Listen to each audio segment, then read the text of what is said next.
At Techstars, our mission is to help entrepreneurs succeed.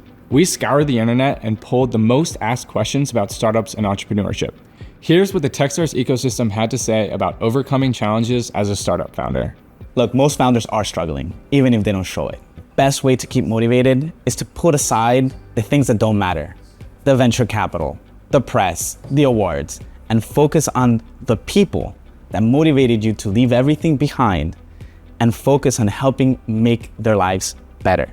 Rejection is one of the biggest parts of being a founder, channeling it into just sheer stubbornness and spite to move your company forward is honestly the only way that I've found to utilize rejection in a positive way. In terms of getting over it in the moment, two things. One, have a standard reply that you send to anyone that rejects you, so you're not spending lots of time replying to all their feedback. A lot of the time the feedback isn't important. Second is fill your pipeline. Every rejection, add 5 more. If you feel isolated as a founder, and you're working all of these hours nonstop and not caring for yourself, not looking at things like sleep, not looking at things like taking time away with people that you care about, oftentimes you're gonna fall into burnout.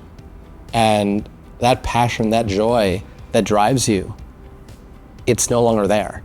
But by being able to be vulnerable about what we're feeling and talk that through with other founders and CEOs that have been there, that can relate, it gives us that feeling of community, that feeling that we're in this together. And that alone sometimes is enough to really propel us to that next level. Founders should look at failure as if it's inevitable.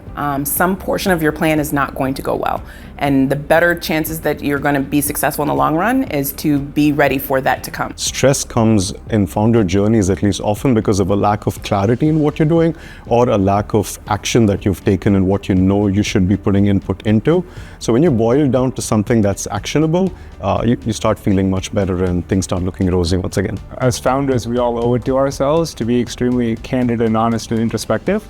If you're not honest with yourself, it's impossible to diagnose why you're feeling it, and then if you can't diagnose it, you can't solve it. And so I think it's very important, if you're struggling, just be incredibly honest with yourself. I think you 100% get a full night's sleep.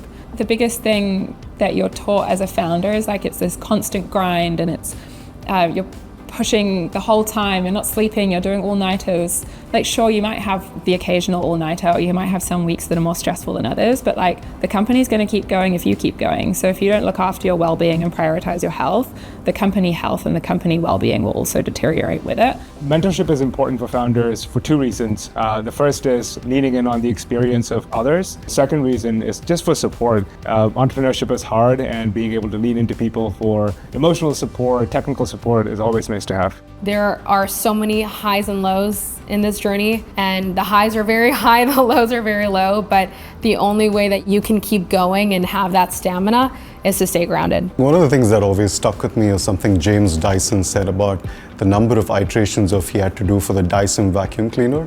And in his podcast, he mentions how when you really feel like you can't do it anymore and you've tried everything and your back is against the corner and there's just no going forward, remember that every other person is probably going to give up in the same location, and success might just be around the corner. So you don't want to be that close to success and give up, and that's something I've told myself when I absolutely have felt devastated and feel like I can't go anymore. Just give it one more week, one more month, and keep going.